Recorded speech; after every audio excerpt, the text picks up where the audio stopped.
Hey guys and girls, welcome to the warm-up of your prime body workout. Okay, it's called a MAP, which stands for Mobilization Activation Protocol. We mobilize stiff joints and we activate some of the muscles which tend to get a little bit lazy. It's going to help your overall workout. Okay, you should feel you activate certain muscle groups better. Don't worry if this MAP takes a little bit longer on the first few goes. It will get quicker the more you do it, leaving more time for your full workout. Leave your headphones in because there's audio descriptions.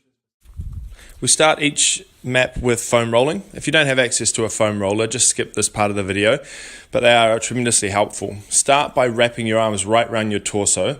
This will open up the vertebra in your mid-back and feel quite nice. Once you've done that, you can move to the lower back. Just make sure you have your elbow on the other side of the roller, as I'm doing here, supporting your lumbar spine. You'll feel the flanks of that lower back will be quite tight. We then move into the glute area. You'll notice I'm moving quite fast through these movements. I want you to spend a lot longer on the areas that are more painful. I'm just showing you this method or this flow so that you have a good system to use. But this should ideally take at least 3 to 5 minutes to do the full body. So now I'm working on the ITB, a frequently tight area on the thigh. Okay, try and get the whole length of that done. I'm then moving forward to hit more of the quadricep, the front of the thigh, and then going on to the hamstring at the back of the thigh.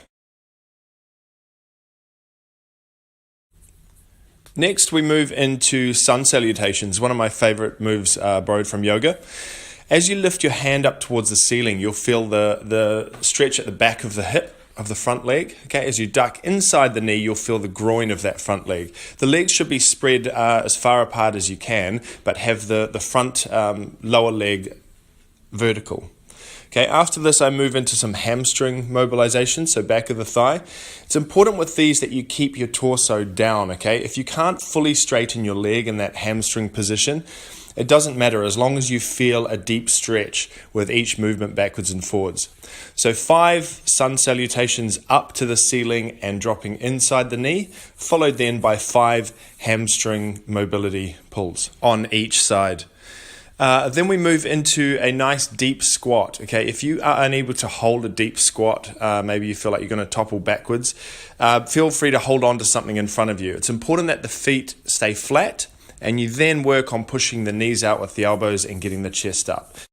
Aim to hold this deep squat for about 45 seconds to a minute before moving on to the next exercise, which is your single leg glute bridge. Okay, wedge a foam roller up against a wall, or you can use a step or something else that's just slightly higher than what you're lying on.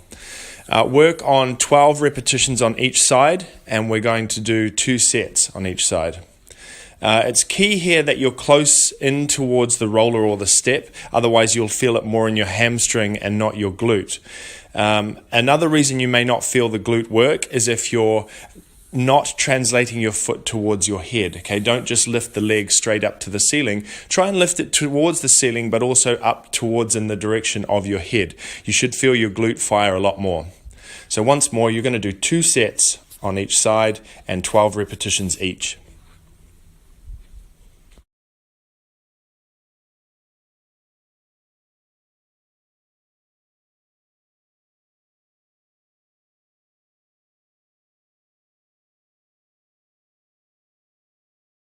The next glute activation exercise are side-lying leg lifts. Okay, support your body by your bottom knee, but keeping that bottom thigh in line with your torso. Okay, it works the bottom and the top glute at the same time. Aim with your top leg, point your toes towards the floor, okay, and make sure your belly button is firmly drawn in and your tailbone is tucked under, okay, that's where you're going to feel activation of the right muscles. I want you to do 2 sets of this exercise as well, and you're going to do 10 repetitions on each side, back to back. Support your body weight by your elbow directly under your lower shoulder, okay, don't have your elbow up in a direction of your head.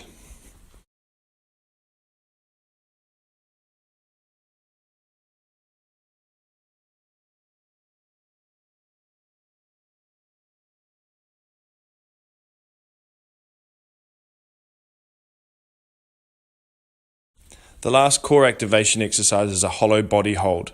Grab behind your knees, tuck your tailbone under firmly, belly button drawn in, and secure your lower back to the floor. Then take your hands away from your knees, straighten the legs out in front of you, and lower the torso a little bit. You must not lower either your torso or your legs any further if you feel your lower back come away from the floor. So whatever your starting point is, that's fine, but the lower back must be the only thing in contact with the floor. Hold this position for 15 to 20 seconds, and then we're going to do some cross kicks in between these two sets. So your first set of hollow body holds followed by 10 kicks to alternate hands. If you can't reach your hand, that's fine. Just kick as high up as you can, letting the spine rotate each kick. And then we're going to finish the map with one last hollow body hold. So the second set of hollow body holds, 15 to 20 seconds. Tuck the tailbone under, belly button drawn in, and try and maintain your breathing regular as well. And that's the end of the map. The flow of this map will get quicker as you get more used to it, but remember to spend more time with the foam rolling and the mobility stuff if you need to, okay? I went through it quickly for the purposes of this video. Enjoy the rest of your session.